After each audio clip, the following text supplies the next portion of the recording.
দীঘায় জগন্নাথ ধাম তৈরি হচ্ছে। মন্দির তৈরির কাজ একদম শেষ পর্যায়ে। মাননীয় মুখ্যমন্ত্রী সেখানে গিয়েছেন, দেখেছেন এবং উদ্বোধন তিনি ঘোষণা করেছেন। তো এখন বিরোধী দলনেতা তাই নিয়ে কটাক্ষে নেমেছে। ভাবতে পারেন জগন্নাথ দেবের মন্দির সেটা তৈরি হচ্ছে, তাই নিয়ে কটাক্ষ। এত ঈর্ষা কিসে? দীঘা একদিকে সমুদ্র, পাশে জগন্নাথ দেবের মন্দির, জগন্নাথ ধাম তৈরি হচ্ছে।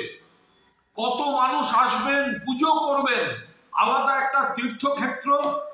সারা পৃথিবীর বুকে পশ্চিমবঙ্গের যে আকর্ষণ, তাতে নতুন মুকুটের নতুন পালক যোগ হবে দীঘার জগন্নাথ ধাম।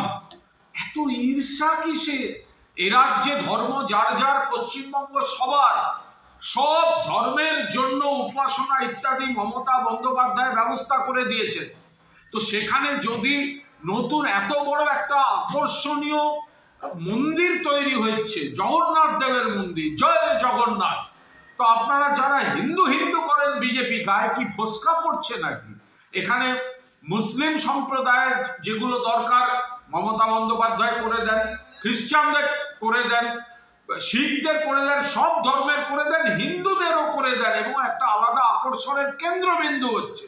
সেই জায়গায় দাঁড়িয়ে বিরোধী দলনেতা যে ছেলে মানুষই যে কটাক্ষ করছেন, এ দেখে মনে হচ্ছে যে এদের গোটাটাই হচ্ছে মেকি, গোটাটাই মেকি। একটা জগন্নাথ ধাম হচ্ছে আমাদের এখানে, কত গর্বে, সেটাও এরা সহ্য করতে পারছে।